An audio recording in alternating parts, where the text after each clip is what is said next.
várias rádios pararam de transmitir um tipo de música que tinha uma mensagem mais agressiva. E eles começaram uma programação com músicas pra cima, músicas otimistas. Isso foi uma instrução passada pela Clear Channel, que hoje virou a iHeartMedia. Eles são um conglomerado lá com mais de 1.200 rádios nos Estados Unidos. E eles passaram uma instrução de programação para as rádios deles. Pra coisa ficar um pouco mais up. Leve, exatamente, leve. Você sabe que alguns álbuns foram cancelados o lançamento? Foram, exatamente. Tinha um álbum lá que eram 2 rappers explodindo o World Trade Center. A capa do álbum era assim. Caraca. Ia ser lançado, tiveram que tirar de circulação. Uhum. E o Homem-Aranha foi lançado nesse ano. Tinha uma cena do Homem-Aranha. Tiveram que tirar, do World né? Trade Center também. Mudaram a cena. cena. A cultura pop, ela foi totalmente estremecida, né? Porque o que antes a gente ouvia e não era... vou usar essa palavra porque a gente tá usando hoje. Não era um gatilho. Naquela época, tudo estava muito sensível. Tava. Então, eles Tudo passaram... estava engatilhado. Exatamente. A Clear Channel passou uma lista de 150 músicas que deveriam ser banidas por algumas semanas. Entre elas, Highway to Hell, do AC/DC. Bom, as pessoas estavam sensíveis para ouvir isso. Sunday Bloody Sunday, do U2. Eu acho que de falar sobre sangue, né? Falar sobre conflitos E o 11 de civis, setembro foi uma terça, né? Foi uma terça. É. Mas eu acho que falar Mas envolve sobre... terrorismo.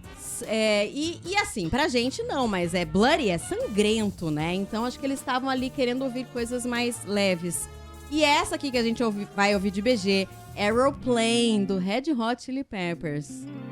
Que pra mim é um som tão gostoso, tão pop. Tava entre as 150 músicas banidas por algumas semanas. Aeroplane. Avião. Aeroplane. Mas Imagina. lá- Aeronave, né? Mas a letra tudo que era avião, tudo que tinha avião, imagem de avião voando, tudo que era avião, eles tiraram. E no videoclipe desse som, tem crianças fantasiadas de avião. Várias crianças juntas, assim, voando, fantasiadas de avião. Foram banidos. Imagina, chão de avião. Não ia tocar. Aviões do forró não ia tocar. Total. Que louco, né? Aí, olha só. Por exemplo, algumas músicas, faixas de discos lançadas na época também, eles retiraram. O Is This It, que é o álbum de estreia do Strokes, que foi um puta sucesso, ia sair dia 25 de setembro. Entre as faixas, tinha uma música chamada New York City Cops, que hoje é um puta sucesso do Strokes. Só que eles tiraram essa música na época da estreia porque a letra fala que os policiais de Nova York não são muito espertos. New York City Cops, they aim smart, alguma coisa assim. Mas, na época, tava todo mundo enaltecendo os policiais, porque muitos salvaram muitas vidas e outros morreram lá, né? Tentando resgatar as vítimas. E aí eles tiraram essa música e mudaram o lançamento do disco para 9 de outubro. O Blink lançou um disco em junho de 2001. E um dos videoclipes que eles estavam fazendo pro lançamento das músicas, da música Stay Together for the Kids, uma das imagens era um prédio sendo destruído. Mas porque era uma analogia ao divórcio dos pais de um dos integrantes. Mas, né? Tiraram, essa imagem que tirar. já estava gravada, né? Tiraram do videoclipe. 30 Seconds to Mars. Eles estavam com a capa do disco pronta. Eles iam lançar no ano seguinte, mas a capa estava pronta. A capa era simplesmente um piloto sendo ejetado de um avião em chamas.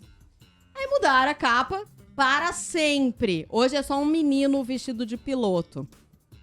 Mas a história que eu mais gosto é a da Mariah Carey. Você conhece a história da Mariah Carey? Acho que eu já ouvi. Ela tava num ano muito difícil pra ela. Ela tinha terminado o relacionamento tóxico que ela teve. O cara da Sony lá, Ela né? tava tendo vários colapsos nervosos, indo parar no hospital. Tome motola. Ela tinha terminado o contrato dela com a Sony e tinha assinado com a Virgin por 100 milhões de dólares, tendo que apresentar 5 discos pra eles, e ela tinha que fazer sucesso. E aí, gente, ela fez um filme, um musical, Ah, chamado lançado no mesmo- Glitter. O musical Lembro. Glitter. Sabe qual a data de lançamento do musical? 11 de setembro. 11 de setembro. Foi Acho que um não puta rolou, né? prejuízo. E a trilha sonora, que era o primeiro disco que ia sair dela pela Virgin, a nova gravadora dela, foi um fiasco. Um fiasco. Foi só preju. Mas seria em Nova York o lançamento também? Sim, o lançamento do filme nos Do- cinemas do em Nova musical York. também em Nova York. Musical, sim, a trilha sonora 11 de setembro. Não é muito azar, gente? É muito azar. Deu ruinzaço. Caraca. Bom, e se fosse aqui no Brasil e as rádios pedissem pra gente tocar músicas leves e pra cima, quais bandas vocês acham que a gente ia tocar mais assim? Roupa nova. É bem pra cima, né? Mas, por exemplo, não ia tocar Nath Biafra. Roots. Nath Biafra, não ia Roots. tocar. É! Voar. Subir. Não, Verdade, tira. não mesmo. Aquela, o avião balança, a trilha, Não. mas não, tira. Ó, olha, outra música que eu acho que ia ser banida é Corra pra ver o que acontece. É. Bomba! O que a gente Para dançar gosta isso da- aqui é bomba. Não, Tira. não, tira. Gente, que É, louco, né?